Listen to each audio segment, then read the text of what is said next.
तो समान अध्ययन में हम लोग आज देखेंगे प्रैक्टिस सेट 1। ठीक है, ये प्रैक्टिस बुक है बीपीएससी के द्वारा जो एईडीओ के जितने विद्यार्थी फॉर्म फिलअप किए हुए हैं या फिर बीपीएससी 72वीं बीपीएससी के लिए जितने भी स्टूडेंट हैं उन सभी के लिए जो है ये समान अध्ययन के जो क्लास है या प्रैक्टिस जो बुक चलाई जा रही है इस चैनल पे सबके लिए उपयोगी है। तो आज जो है पहला प्रैक्टिस सेट होगा, इसका सिलेबस यहाँ पे है, आप देख लीजिएगा। ठीक है, और हम लोग स्टार्ट करते हैं बिना समय गंवाए हुए पहला प्रैक्टिस सेट। अगर अब तक चैनल को सब्सक्राइब नहीं किए हैं तो चैनल को सब्सक्राइब जरूर कर लीजिएगा।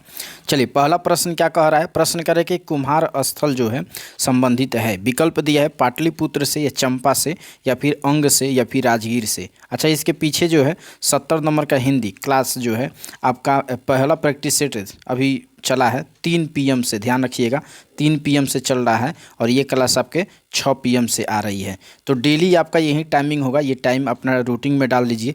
डेली एक प्रैक्टिस सेट आपको क्या करना है, देखना है एग्ज़ाम तक। इसके अलावा जो है जितने भी जैसे ज्ञान बिंदु हो गया, केजीएस हो गया और एडिटोरिया हो गया, इसके द्वारा जो प्रैक्टिस सेट आया है उसका भी मैं इसी पे कराने वाला हूँ। तो चैनल को सब्सक्राइब कर लीजिएगा, आपके लिए काफ़ी उपयोगी होगा। चलिए, तो प्रश्न क्या हमने पूछा था कि कुम्हार स्थल जो है संबंधित है, तो इसका सही आंसर क्या होगा, ए विकल्प हो जाएगा, पाटलिपुत्र हो जाएगा।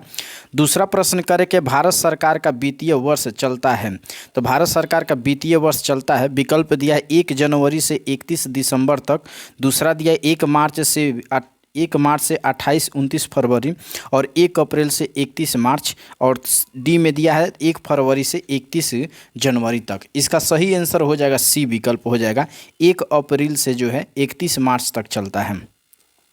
अगला प्रश्न है कि भारतीय संविधान में संशोधन, भारतीय संविधान में जो है ठीक ना संशोधन करके शिक्षा का अधिकार कब जोड़ा गया था।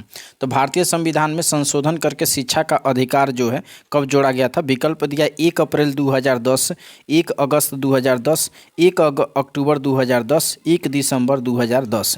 तो इसका सही आंसर हो जाएगा आपका 1 अक्टूबर 2010, यानी कि 1 अक्टूबर 2010 को भारतीय संविधान में जो है संशोधन करके शिक्षा का अधिकार को जोड़ा गया था।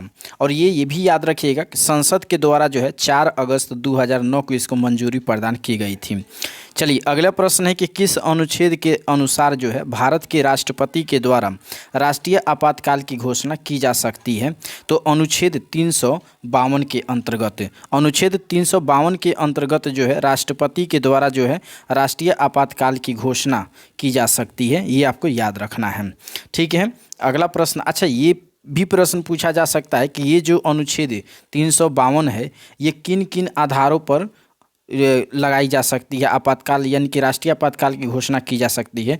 तो याद रखिएगा युद्ध, ठीक ना, और बाह्य आक्रमण या सशस्त्र विद्रोह की स्थिति में यह राष्ट्रीय आपातकाल लगाई जा सकती है।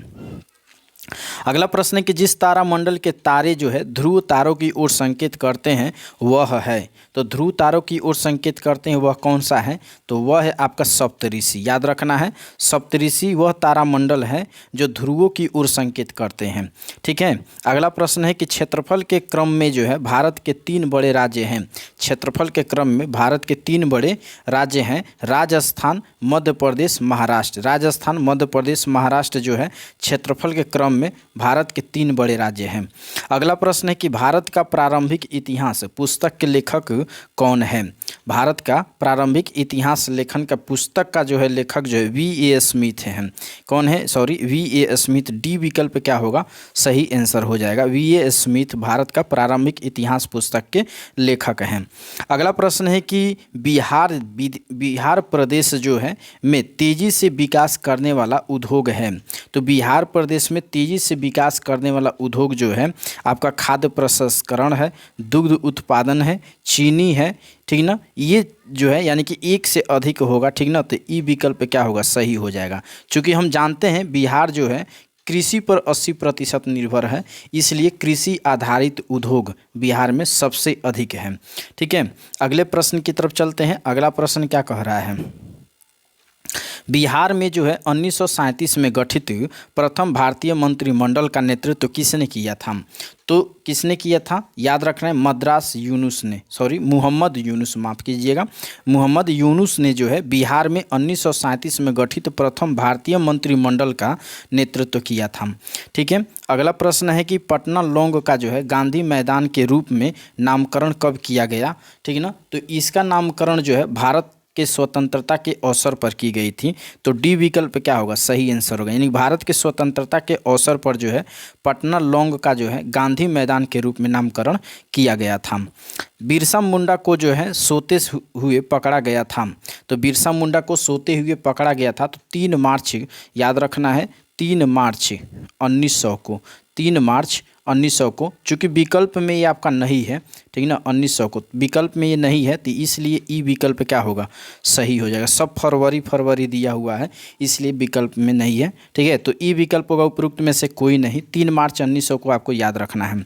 बिहार के चिरांद नामक पूरा स्थल की जो है प्राचीनतम संस्कृति है, प्राचीनतम संस्कृति है। तो इसका प्राचीनतम संस्कृति क्या है? याद रखिएगा, नौपाषाणिक संस्कृति। कौन सी? नौपाषाणिक संस्कृति जो है बिहार के चिरांद नामक पूरा स्थल का प्राचीनतम सांस्कृतिक है। ज्ञान दीपक नामक पुस्तक की रचना किस महान संत ने की थी?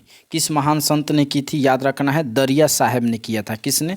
दरिया साहब ने किया था। विकल्प याद रखिएगा, दरिया साहब जो है ज्ञान दीपक नामक पुस्तक की रचना किए थे। अगला प्रश्न है, बिहार में तुर्क सत्ता का जो है वास्तविक संस्थापक कौन था? तो बिहार में तुर्क सत्ता का वास्तविक संस्थापक जो है इब्न बख्तियार खिलजी को माना जाता है। ठीक है, इब्न बख्तियार खिलजी को। चलिए अगले प्रश्न को देख लीजिए। अगला प्रश्न करे क्या कि भारत की पहली स्वदेशी रूप से निर्मित हाइड्रोजन ईंधन जो है सेल फेरी बोट जिसका उद्घाटन मार्च 2024 में प्रधानमंत्री के द्वारा किया गया, किसके द्वारा विकसित की गई थी? तो ये विकसित किया गया था कोचिन शिपयार्ड के द्वारा।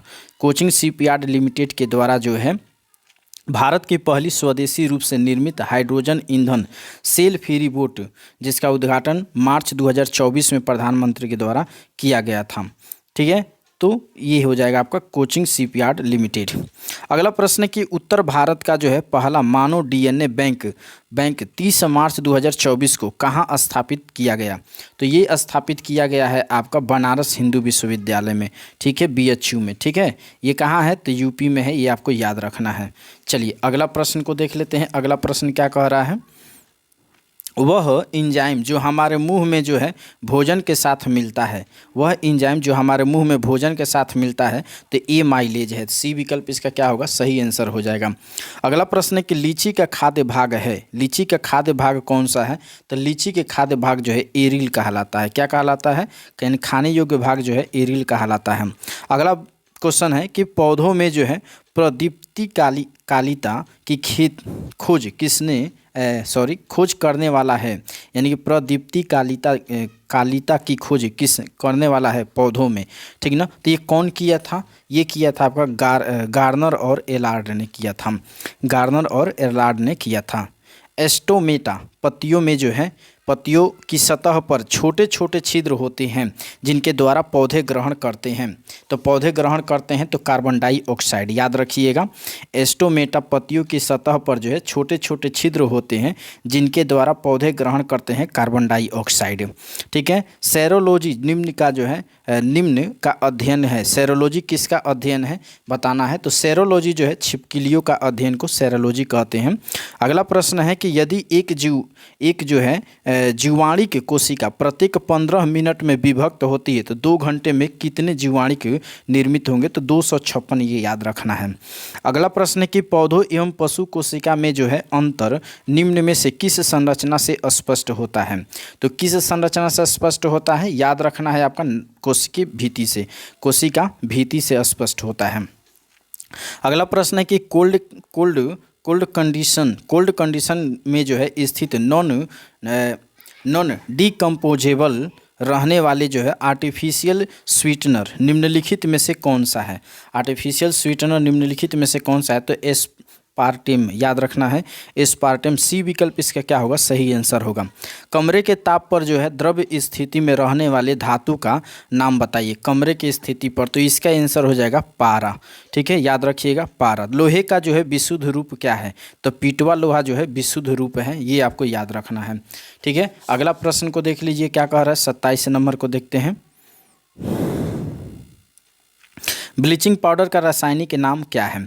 ब्लीचिंग पाउडर का रासायनिक नाम पूछा जा रहा है, तो ये कैल्शियम ऑक्सीक्लोराइड होता है। कैल्शियम ऑक्सीक्लोराइड होता है, CaO2 होता है, Cl2 होता है, कैल्शियम ऑक्सीक्लोराइड होता है। ठीक है, ये याद रखना है। निम्नलिखित में से किस तत्व की जो है परमाणु त्रिज्या सबसे बड़ी होती है। किस तत्व की परमाणु त्रिज्या सबसे बड़ी होती है, लिथियम का, ये याद रखना है। ठीक है, फलों को ज़बरदस्ती पकाने के लिए निम्नलिखित में से कौन से गैस का उपयोग किया जाता है। तो कौन से गैस का प्रयोग किया जाता है फलों को ज़बरदस्ती पकाने के लिए, एथिलीन का, याद रखिएगा एथिलीन का प्रयोग किया जाता है। अगला प्रश्न है कि सोडियम हाइड्रोक्साइड और हाइड्रोक्लोरिक अम्ल की जो है अभिक्रिया से सोडियम क्लोराइड और जल बनते हैं। यह कौन सी अभिक्रिया है, तो यह उदासीन अभिक्रिया है। कौन सा अभिक्रिया है, उदासीन अभिक्रिया है, ये याद रखिएगा। सभी चुंबकीय पदार्थ अपने चुंबकीय गुण खो देते हैं जब, अब चुंबकीय गुण कब खो देते हैं, तो जब गर्म किया जाता है तब। तो जब गर्म किया जाता है तो चुंबकीय गुण खो देते हैं, ये हो जाएगा डी आंसर। अगला प्रश्न है कि 50 डिग्री सेल्सियस फ़ारेनहाइट के पर जो है स्केल में, अब बताना आपको कितना होगा, यानी 50 डिग्री सेल्सियस में दे दिया है और फ़ारेनहाइट में पूछ रहा है। तो देखिए इसको निकालने के लिए सूत्र होता है, इसको आपको याद रखना है। ये सूत्र क्या है, तो C0/100, ठीक ना, बराबर F-32, ठीक ना, -32 बट्टा जो है 180। यहाँ पे C के जगह पर सेल्सियस को रख दीजिएगा, आज जब हल कीजिएगा तो इसका सही आंसर आ जाएगा 122। ठीक है, तो ये फार्मूला आपको याद रखना है। ठीक ना, चलिए अगले प्रश्न की तरफ बढ़ते हैं। अगला प्रश्न क्या कह रहा है, 40 डिग्री सेल्सियस का जो है मान फ़ारेनहाइट स्केल में है, तो ये जब इसको हल कीजिएगा सेम वही फार्मूला पर, तो 104 इसका क्या होगा, आंसर हो जाएगा। 104 इसका क्या होगा, आंसर हो जाएगा। अगला प्रश्न है कि संघनन क्या है। तो संघनन क्या है, संघनन पूछा जा रहा है कि क्या है। तो संघनन जो है वाष्प का एक जो है वाष्प का द्रव्य में परिवर्तन है, वाष्प का द्रव्य में परिवर्तन है। तो सी विकल्प क्या होगा, सही है, आंसर हो जाएगा। अब पूछ रहा है कि सोनार तकनीक का प्रयोग होता है, सोनार तकनीक का प्रयोग होता है। तो देखिए पानी के नीचे पहाड़ियों को पता लगाने में किया जाता है, हिमशैल का पता लगाने में भी किया जाता है, समुद्र की गहराई पता लगाने में किया जाता है। तो इनमें से तो ये सब होगा, ठीक ना। और देख लेते हैं, तो उपरोक्त में से एक से अधिक क्या होगा, इसका आंसर हो जाएगा, ये याद रखिएगा, एक से अधिक, यानी कि डी विकल्प क्या होगा, सही आंसर। चुंबकीय क्षेत्र है, तो चुंबकीय क्षेत्र पूछा जा रहा है कि क्या है चुंबकीय क्षेत्र, सदिश है, अदिश है, ठीक ना, क्या है, तो इसका सही आंसर हो जाएगा सदिश है, ठीक ना, क्या है, सदिश है। अगला प्रश्न है कि हवा में जो है नमी मापने के लिए निम्नलिखित में से जो है किस उपकरण का उपयोग किया जाता है। तो किस उपकरण का उपयोग किया जाता है, याद रखना, हाइड्रोमीटर का प्रयोग किया जाता है, तो हाइग्रोमीटर का प्रयोग किया जाता है, सी विकल्प क्या होगा, सही आंसर होगा। ठीक है, अगला प्रश्न है कि हरित क्रांति की जो है सफलता, हरित क्रांति की सफलता जो है निम्नलिखित की उपलब्धता पर निर्भर है। तो बीजों की उच्च पैदावार किस्म, ये भी सही होगा, पर्याप्त सिंचाई सुविधा, ये भी सही होगा, रासायनिक उर्वरक एवं कीटनाशक, ये भी सही होगा। तो इनमें से सभी होगा, तो डी विकल्प क्या होगा, सही आंसर होगा। अगला प्रश्न, बिहार राज्य के शिशु मरणांक दर है, तो झारखंड से जो है अधिक है, तो ई विकल्प क्या होगा, सही होगा। अच्छा, झारखंड से कितना अधिक है, तो 10 अधिक है, याद रखिएगा, ठीक ना। झारखंड में जो है लिंगा जो मरणोपरांत के जो लिंग शिशु मरणांक दर जो है 48 है, और बिहार में कितना है, 58 है, इसलिए 10 क्या है, अधिक है। बिहार के इतिहास में पहली बार जो है राज्य का आर्थिक सर्वेक्षण प्रस्तुत किया था, तो ये सुशील कुमार मोदी के द्वारा किया गया था, जब ये 2006-07 में क्या थे, उप मुख्यमंत्री थे और वित्त मंत्री थे। तो इन्हीं के द्वारा जो है पहली बार जो है बिहार राज्य का आर्थिक सर्वेक्षण प्रस्तुत किया गया था। अगला प्रश्न देख लीजिए क्या कर रहे हैं, राष्ट्रीय नियोजन में जो है रोलिंग प्लान, शब्दों पे गौर कीजिएगा, रोलिंग प्लान की जो है अवधारणा लागू की गई थी राष्ट्रीय नियोजन में। तो इसका सही आंसर क्या हो जाएगा, जनता सरकार के द्वारा ये किया गया था, याद रखिएगा, ठीक ना। तो राष्ट्रीय नियोजन में रोलिंग प्लान की अवधारणा लागू की गई थी जनता सरकार के द्वारा। अगला प्रश्न है, गरीबी का अंतरण दर्शाता है, गरीबी का अंतरण दर्शाता है, तो गरीबी रेखा और और उस रेखा से नीचे रहने वाले सभी लोगों की वास्तविक आय और स्तर के बीच के अंतर को दर्शाता है। डी विकल्प क्या होगा सही, बी विकल्प क्या होगा सही आंसर होगा। ठीक है, नीति आयोग के अनुसार, यहाँ ध्यान दीजिएगा क्या कह रहा है, नीति आयोग के अनुसार, नीति आयोग के अनुसार वर्ष 2021-22 में निम्न राज्यों में से किस एक में जो है मल्टी डायमेंशनल पॉवर्टी इंडेक्स यानी कि MPI सबसे निम्न था। तो किस में सबसे निम्न था, तो देखिए इसमें देखा जाए तो मध्य प्रदेश में तो होगा नहीं, ठीक ना, उत्तर प्रदेश में भी नहीं होगा, उत्तर प्रदेश में नहीं होगा, कहाँ होगा, बिहार, मेघालय में भी नहीं होगा, बिहार होगा इसका सही आंसर। ठीक ना, इसका सही आंसर क्या होगा, बिहार हो जाएगा। ठीक है, चलिए अगले प्रश्न की तरफ बढ़ते हैं। 44 नंबर प्रश्न देख लीजिए। गरीबी रेखा के बारे में निम्नलिखित में से कौन सा जो है सत्य नहीं है, पूछ रहा है कौन सा सत्य नहीं है। तो इसमें देखा जाए गरीबी रेखा के बारे में जो बात कर रहा है, NSSO के द्वारा जो है समय समय पर इसका अनुमान लगाया जाता है, तो ये सही है। भारत में स्वीकृत औसत कैलोरी आवश्यक प्रणाली आवश्यक जो है ग्रामीण क्षेत्रों में प्रति व्यक्ति 2400 कैलोरी है, ये भी क्या है सही है। और सी में दिया है इसका अनुमान जो है आमतौर पर हर 5 साल पर लगाया जाता है, तो ये भी क्या है आपका सही है। उपरोक्त में से एक से अधिक होगा तो डी विकल्प क्या होगा इसका सही आंसर हो जाएगा। ठीक है, अच्छा इसमें इस सभी सही है। अच्छा इसमें पूछा है कि सत्य नहीं है तो ई विकल्प हो जाएगा। ठीक ना, सब तो सही है, ई कह रहा है कौन सत्य नहीं है, तो सब सही, तो इनमें से कोई नहीं होगा, तो ई विकल्प क्या होगा सही आंसर हो जाएगा, ये याद रखिएगा। चलिए अब है कि इसमें पूछ रहा है क्या कि यदि किसी राज्य की जो है विधानसभा का अध्यक्ष यानी कि स्पीकर जो है पद त्याग चाहे तो अपना त्याग पत्र देना चाहिए, तो यानी कि वो किसको अपना त्याग पत्र देगा, तो सिंपल है उपाध्यक्ष को देगा। किसको देगा, उपाध्यक्ष को देगा, ये याद रखिएगा। और ये किस में है, तो आर्टिकल 179 में इसकी व्याख्या की गई है। ठीक है, चलिए अगला प्रश्न कि विधान परिषद के सदस्यों की न्यूनतम संख्या होती है, विधान परिषद के सदस्यों की न्यूनतम संख्या कितनी होती है, तो 40 होती है, ये आपको याद रखना है। ठीक है, अगला प्रश्न है कि उच्च न्यायालय में न्यायाधीशों की संख्या निर्धारित करने का अधिकार निम्नलिखित में से किसके पास है। ध्यान दीजिएगा यहाँ उच्च न्यायालय की बात हो रही है, उच्च न्यायालय के न्यायाधीशों की संख्या को निर्धारित करने की बात हो रही है, तो ये शक्ति जो है राष्ट्रपति में है। किस में है, राष्ट्रपति में। लेकिन यही प्रश्न जो है सीधे सुप्रीम कोर्ट से संबंधित होता तो ये राष्ट्रपति में नहीं हो जाएगा, किस में हो जाएगा, संसद में हो जाएगा। ठीक है, ये शक्ति संसद के पास चली जाएगी, तो ये याद रखना है। ठीक है, अगला प्रश्न कि सरकार की संसदीय व्यवस्था के विषय में निम्नलिखित में से जो है कौन सा वक्तव्य सही है, पूछा जा रहा है कौन सा वक्तव्य सही है। तो देखिए विधायिका कार्यपालिका के प्रति जवाबदेही है, बिल्कुल सही है। विधायिका कार्यपालिका के प्रति जवाबदेही, ये भी सही है। विधायिका कार्यपालिका दोनों स्वतंत्र हैं, ये भी सही है। राष्ट्रपति न्यायपालिका के प्रति जवाबदेह हैं, ये भी सही है। देखिए एक से अधिक इसका क्या होगा आंसर होगा, तो ई विकल्प क्या होगा सही होगा। अगला प्रश्न है भारत के राष्ट्रपति की अध्यादेश जारी करने की शक्ति है, तो अध्यादेश जारी करने की शक्ति किसके पास हो सकती है। देखिए जब सदन दोनों चल रहा हो तो उस स्थिति में ये जो है विधायी शक्ति बन जाती है, यानी कि विधायिका शक्ति के पास होती है। चलिए अगला प्रश्न कि संसद को जो है राज्य सूची में किसी मामले के संबंध में जो है कानून बनाने की शक्ति बशर्ते यह, यानी कि वह कानून कब बना सकती है, तो वह राष्ट्रीय हित की हो तब बना सकती है।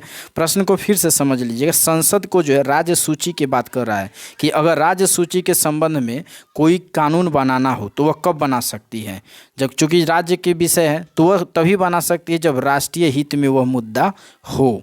ठीक है, तो राष्ट्रीय हित के मुद्दे में वह संसद बना सकती है राज्य सूची से संबंधित जो भी विषय होगा।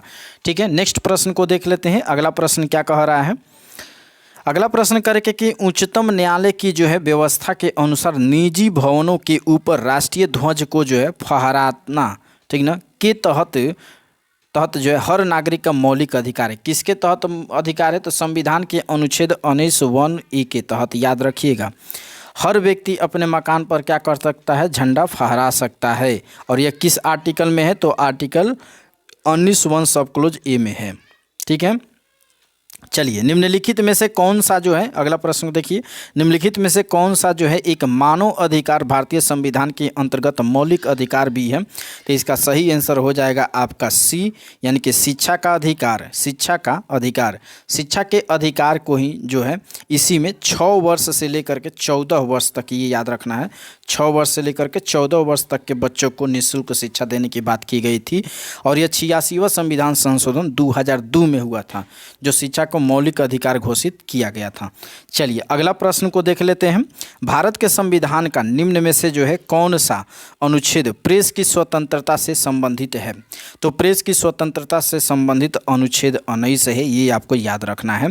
अगला प्रश्न है, भारत के संविधान का कौन सा अनुच्छेद जो है देवनागरिक लिपि में हिंदी को जो है संघ सरकार भाषा के रूप में मान्यता देता है। तो इसका सही आंसर हो जाएगा आर्टिकल 243 देता है। कौन देता है? 243 देता है।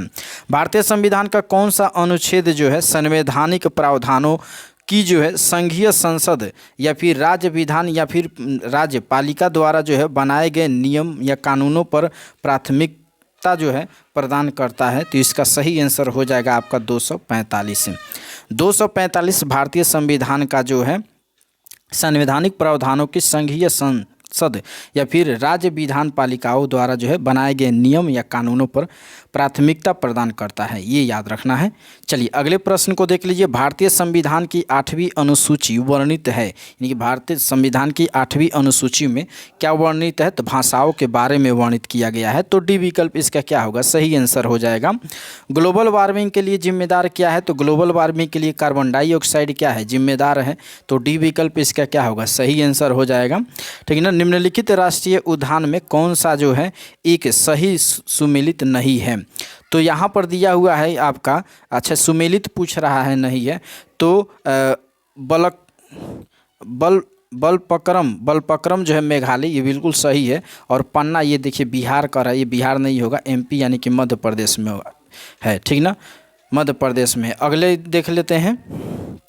अच्छा, तो बी विकल्पों का पूछा है, सुमेलित नहीं है, तो बी हो जाएगा। ठीक है। और यहाँ पे दिया है आपका गुइंडी, जो तमिलनाडु से संबंधित है, मोलेम ये गोवा से संबंधित है। विकल्प के रूप में याद रखिएगा, बी विकल्प क्या होगा? सही आंसर हो जाएगा। पन्ना दिया था जो बिहार नहीं होगा, एमपी हो जाएगा। ठीक है। चलिए, नेक्स्ट प्रश्न को देख लेते हैं। अगला प्रश्न है करे कि निम्नलिखित संघ राज्य क्षेत्र में जो है किस में सबसे कम क्षेत्र वन आच्छादित है। तो सबसे कम ये केंद्र शासित प्रदेश के नाम दिए, तो चंडीगढ़ में है। अच्छा, कितना इसमें पूछ जा रहा है? तो चंडीगढ़ में जो है यह 22.88 वर्ग किलोमीटर में फैला हुआ है, वर्ग किलोमीटर में है। ठीक है ना। और वहीं पुडुचेरी की अगर बात करें तो पुडुचेरी में 53.30 वर्ग किलोमीटर में फैला हुआ है। दादर एवं नागर हवेली में सबसे अधिक देखा जाता है, 227.75 वर्ग किलोमीटर में फैला हुआ है। तो और लक्षद्वीप में की अगर बात करें तो 27.10 वर्ग किलोमीटर में। तो सबसे कम जो है ये केंद्र शासित प्रदेश जो है चंडीगढ़ होगा। तो ये विकल्प क्या होगा? सही आंसर होगा। अगला प्रश्न है कि उल्टे एवं सीधे दोनों प्रकार के जो है पारिस्थितिकी पिरामिड, याद रखिएगा, पारिस्थितिकी पिरामिड से जब भी उल्टा और सीधा पूछे तो ये याद रखिएगा, जीव भार का पिरामिड होगा। किसका होगा? जीव भार का पिरामिड होगा, ये याद रखना है। ठीक है। अगले प्रश्न में देख लीजिए। निम्नलिखित में से कौन सा जो है समुद्र जैव विविधता के जो है दृष्टिकोण से दुनिया का सबसे समृद्ध क्षेत्र है, जिसमें ज्वारनद मुख और समुद्र तट, निकट तटवर्ती पर्यावरण के जो है जंगल, समुद्र घास, प्रवाह भीति और नमक दलदल जो है और मैंग्रोव के जो साथ 21 द्वीप शामिल हैं। 21 द्वीप शामिल हैं। तो इसका सही आंसर क्या हो जाएगा? इसका सही आंसर हो जाएगा मन्नार की खाड़ी, बायोस्फीयर। तो ये विकल्प क्या होगा? सही आंसर होगा। चलिए, अगले प्रश्न देखिए। सुर्खियों में बटोरने वाली जो है, ठीक ना, सुर्खियाँ बटोरने वाली जो है लिस्बन घोषणा किस इकाई संरक्षण से संबंधित है? लिस्बन घोषणा जो है किस इकाई से संबंधित? तो महासागर से, याद रखना है। लिस्बन घोषणा जो है यह महासागर से संबंधित है। अगले प्रश्न की तरफ देखते हैं। निम्नलिखित में से कौन सा जो है कथन सही है? कौन सा कथन सही है? तो इसमें देखिए 2011 की जनगणना के अनुसार सिक्किम की जनसंख्या 6 लाख है, ये बिल्कुल सही है। बाकी जो है क्षेत्रफल के दृष्टि से उत्तर प्रदेश जो है भारत का सबसे बड़ा राज्य है। तो देखिए उत्तर प्रदेश सबसे बड़ा राज्य नहीं नहीं होगा, ठीक ना। ये कौन सा स्थान पर है उत्तर प्रदेश, तो चौथे स्थान पर है, ये आपको याद रखना है, चौथे स्थान पर है क्षेत्रफल की दृष्टि से। कौन से स्थान है, किसका स्थान है, तो राजस्थान है, ये याद रखना है। राजस्थान का जो है भारत का जो है सबसे बड़ा राज्य है क्षेत्रफल के दृष्टि से। इसमें करके भारत जो है, भारत का क्षेत्रफल विश्व के क्षेत्रफल के 2.6 नहीं होगा, 2.4% है। तो इस तरह से देखें तो विकल्प ए ही क्या है, सही है, बाकी सब गलत है। अगला प्रश्न है कि भारत में जो है 2001-2011 में जो है दशकीय महिला जनसंख्या वृद्धि दर है। तो दशकीय महिला वृद्धि जनसंख्या दर की अगर बात करें तो याद रखिएगा 18.12% होगा। वहीं भारत की जो है दशकीय वृद्धि की अगर बात करें तो 17.64 होगा, और केवल पुरुष की अगर बात करें तो 17.19% होगा। ठीक है, तो ये आपको याद रखना है आंकड़ा। चलिए अगले प्रश्न 65 नंबर देख लीजिए, क्या कह रहा है, कुल जनसंख्या एवं कुल क्षेत्रफल के अनुपात को जो है क्या कहते हैं। तो क्या कहते हैं, याद रखना है आपका, जनसंख्या घनत्व कहा जाता है, ठीक ना। जनसंख्या घनत्व किसे कहते हैं, तो प्रति वर्ग किलोमीटर के जो है आधार पर व्यक्त किया जाता है, उसे जनसंख्या घनत्व कहा जाता है। ठीक है, ये आपको याद रखना है। तो विकल्प के रूप में सी क्या होगा, सही आंसर होगा इंग्लैंड में स्थित। देखिए अगला प्रश्न है कि इंग्लैंड में स्थित जो है पिनाइन नामक पर्वत श्रेणी के विस्तार किस दिशा में है, तो किस दिशा में है, इसका सही आंसर हो जाएगा आपका उत्तर से दक्षिण। कहाँ हो जाएगा, उत्तर से दक्षिण, ये आपको याद रखना है। इंग्लैंड का इसे ऋण कहा जाता है, ये भी याद रखना है आपको। पिनाइल जो है, ये पिनाइन जो है, पिनाइन पर्वत, इसको इंग्लैंड का ऋण कहा जाता है। चलिए अगले प्रश्न की तरफ बढ़ते हैं। अगला प्रश्न क्या कह रहा है, निम्नलिखित में से कौन सा जंगल या फिर झाड़ी जो है दावानल या भूमध्य सागरीय जलवायु के प्रकार नहीं है। तो प्रकार कौन नहीं है, साइबेरिया है, नहीं है। बाकी जो है तुर्की, कैलिफोर्निया, विक्टोरिया, ये सब है। अगला प्रश्न है कि निम्नलिखित में से कौन सा जो है एक क्षेत्र भूमध्य सागरीय प्रकार की जलवायु का नहीं है। भूमध्य सागरीय जलवायु प्रकार के नहीं है, ये पूछा जा रहा है। तो उत्तरी न्यूजीलैंड ये जो है भूमध्य सागरीय प्रकार की जलवायु का नहीं है, लेकिन मध्य कैलिफोर्निया, मध्य चिली और अफ्रीका का दक्षिणी छोर, ये सब क्या है आपका भूमध्य सागरीय प्रकार की जलवायु है। अगला प्रश्न है कि निम्नलिखित में से किस क्षेत्र में भूमध्य सागरीय जलवायु प्रचलित नहीं है। तो किस में नहीं प्रचलित है, याद रखिएगा पंपाज, ये जो है पंपाज, ये नहीं होगा, ठीक ना। ये कहाँ होगा आपका दक्षिणी, याद रखिएगा दक्षिणी अमेरिका के जो है जो महाद्वीप का भाग है, ठीक ना, दक्षिणी अमेरिका सीधे आंसर इसका होगा, ठीक ना। पंपाज जो जलवायु पाई जाती है यह दक्षिणी अफ्रीका में पाई जाती है। बाकी जो है मध्य चिली, केप टाउन, एडिलेड, ये सब जो है भूमध्य जलवायु में प्रचलित है। अगला प्रश्न है खगोलीय वैज्ञानिक द्वारा जो है खोजे गए अत्यधिक ऊर्जा वाले पार्टिकुलर अमेत रासु का नामकरण निम्नलिखित के आधार पर है। किसके आधार पर है, याद रखिएगा जापानी सूर्य देवी के आधार पर है, ये आपको याद रखना है। चलिए अगले प्रश्न को देख लीजिए। प्रश्न को फिर से मैं पढ़ दे रहा हूँ। खगोलीय वैज्ञानिक के द्वारा जो है खोजे गए अत्यधिक ऊर्जा वाले पार्टिकुलर अमेतेरासु, ये जापानी सूर्य देवी के नामकरण पर के आधार पर रखा गया है। चंद्रमा सदृश ग्रह कौन सा है, चंद्रमा का जो है सदृश ग्रह कौन सा है, तो बुध होगा, इसका सही आंसर होगा, ठीक ना, बुध होगा। अगला प्रश्न है पृथ्वी एवं सूर्य के बीच अधिकतम दूरी होती है। पृथ्वी एवं सूर्य के बीच जो है अधिकतम दूरी अपसौर कहलाता है, अपसौर कहलाता है। निम्नलिखित में से लौह अयस्क में कौन वैलाडीह का जो है किसका खनन होता है, तो वैलाडीह में जो है हेमेटाइट का खनन होता है सबसे अधिक, ठीक है। अगले प्रश्न को तरफ देखते हैं। शीत ऋतु में तमिलनाडु के तटीय क्षेत्र में जो है वर्षा होने का कारण क्या है, तो वर्षा होने के कारण क्या है, याद रखना है आपको, इनमें से कोई नहीं होगा, ई विकल्प होगा। तो कारण क्या होगा, तो तमिलनाडु के तटीय क्षेत्र में जो है वर्षा होने का उत्तर पूर्व मानसून होगा। क्या होगा, यहाँ पे लिख हम दे रहे हैं उत्तर पूर्व मानसून होगा, पूर्व मानसून होगा, ठीक है, ये आपको याद रखना है। प्रश्न फिर से देखिए, शीत ऋतु में तमिलनाडु के तटीय क्षेत्र में वर्षा होने के कारण उत्तर पूर्व मानसून होगा, ठीक है, याद रखना है उत्तर पूर्व मानसून होगा। अगला प्रश्न है कि हैदराबाद में जो है दक्षिण पश्चिम मानसून की वापसी की सामान्य तिथि क्या है, तो ये 15 अक्टूबर सामान्य तिथि है, ये आपको याद रखना है। चलिए, त्रिवार्था के अनुसार भारत की जलवायु किस प्रकार की है? तो त्रिवार्था के अनुसार पूछा जा रहा है भारत की जलवायु किस प्रकार की है, तो यह उपोष्ण मानसूनी जलवायु है। उपोष्ण मानसूनी जलवायु है त्रिवार्था के अनुसार भारत की जलवायु। किस किस रेखांश पर जो है भारतीय मानक समय अपनाया गया? तो 5.5 डिग्री पूर्व याद रखना है, 82.5 डिग्री पूर्व जो है याद रखना है। तो ये बी विकल्प क्या होगा? सही आंसर हो जाएगा। अगला प्रश्न को देख लीजिए। अगला प्रश्न है कि भारतीय उपमहाद्वीप जो है पूर्व में मूलतः एक भाग है, तो यह गोंडवाना लैंड की भाग है, ये सब कोई जानता होगा। ठीक है, ग्रीनविच जो है माध्यम समय, ग्रीनविच माध्यम समय जो है यानी कि GST के जो है भारतीय मानक समय यानी कि IST कितना आगे है? तो 5.5 घंटा, सबको याद होना चाहिए 5.5 घंटा। ठीक है, अगला प्रश्न है कि 1815, यहाँ ध्यान दीजिएगा 1815 नहीं होगा, ये होगा आपका 1809। ठीक ना, में प्रकाशित राजा राम मोहन राय की जो है पहली पुस्तक का नाम क्या है? तो ये याद रखना है आपका तूफ़त उल मुआहिदीन, तूफ़त उल मुआहिदीन। ठीक है, अगला प्रश्न है कि दक्कन एजुकेशन सोसाइटी के संस्थापक थे, तो दक्कन एसोसिएशन सोसाइटी के संस्थापक कौन थे? तो बाल गंगाधर तिलक याद रखना है। बाल गंगाधर तिलक क्या थे? दक्कन एजुकेशन सोसाइटी के संस्थापक थे। अबुल कलाम आज़ाद के द्वारा जो है किस पत्रिका को संपादित किया गया था? तो अबुल कलाम आज़ाद के द्वारा कॉमरेड को, ठीक ना, किसको? कॉमरेड को किया गया था। माफ़ कीजिएगा, ये कॉमरेड नहीं होगा, इनके द्वारा जो है अबुल कलाम आज़ाद के द्वारा जो है अल हिलाल, ठीक है, कॉमरेड नहीं होगा, अल हिलाल होगा। अबुल कलाम आज़ाद के द्वारा जो है अल हिलाल पत्रिका का संपादक किया गया था। ठीक ना, कॉमरेड किसके द्वारा? तो मोहम्मद अली जिन्ना के द्वारा, याद रखना है, ये जिन्ना के द्वारा किया गया था। इसके अलावा जो है आप जमींदारी जो है यह मौलाना, याद रखना है, मौलाना जफ़र अली खान के द्वारा किया गया था। मौलाना जफ़र अली खान के द्वारा प्रकाशित की गई थी।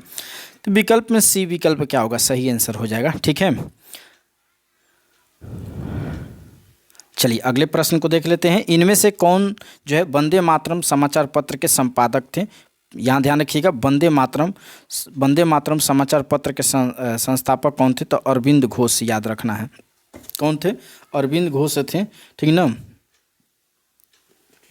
अच्छा, इसे 1908 याद रखिएगा, 1908 के समाचार पत्र एक्ट के तहत जो है बंद भी कर दिया गया था वंदे मातरम को। ठीक है, चलिए अगला प्रश्न को देख लीजिए।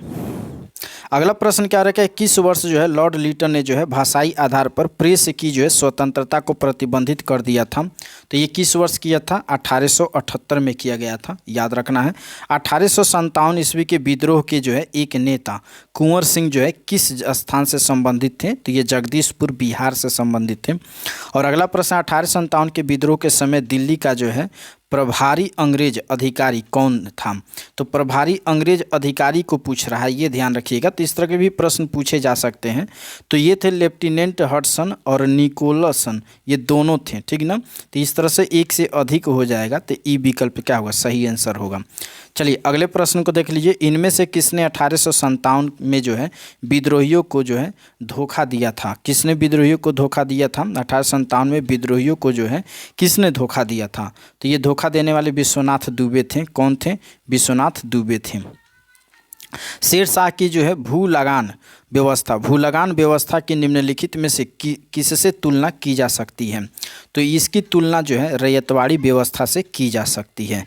रैयतवाड़ी व्यवस्था से जो है शेरशाह की भूलगान व्यवस्था की तुलना की जा सकती है। फतेहपुर सीकरी जो है स्थित प्रसिद्ध बुलंद दरवाज़ा जामा मस्जिद का जो है कौन सा प्रवेश द्वार है? तो कौन सा प्रवेश द्वार है? दक्षिणी, याद रखिएगा। फतेहपुर सीकरी स्थित प्रसिद्ध बुलंद दरवाज़ा जो है जामा मस्जिद का दक्षिणी प्रवेश द्वार है। ठीक है, भारत के किस नगर को जो है मध्यकाल में सिराज ए मशरिक पूरब का सिराज कहा जाता है? इसका सही आंसर हो जाएगा आपका जौनपुर को, याद रखिएगा। भारत के जो है जौनपुर नगर को मध्यकाल में सिराज ए मशरिक यानी कि पूरब का सिराज कहा जाता है। दिल्ली सल्तनत के जो है किस सुल्तान को लाख बख्श कहा जाता था?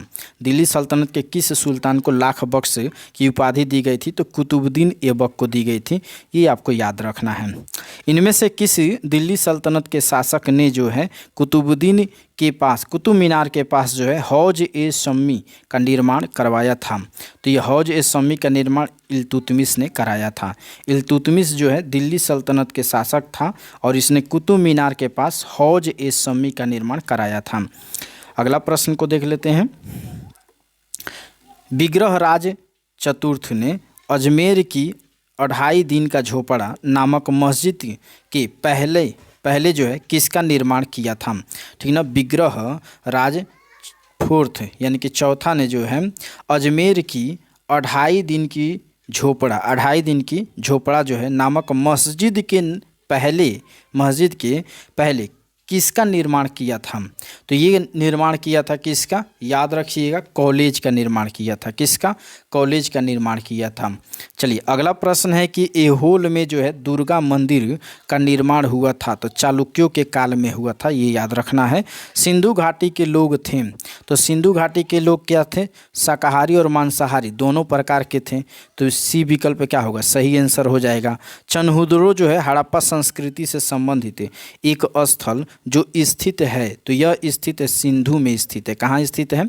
सिंधु में स्थित है। पुरुषार्थ कितने हैं? पुरुषार्थ जो है कितने हैं? तो पुरुषार्थ कितने हैं याद रखिएगा, 4 पुरुषार्थ हैं। ठीक ना। अगला प्रश्न है कि प्रथम मानव जीवाश्म भारत के जो है किस नदी घाटी से प्राप्त हुआ है?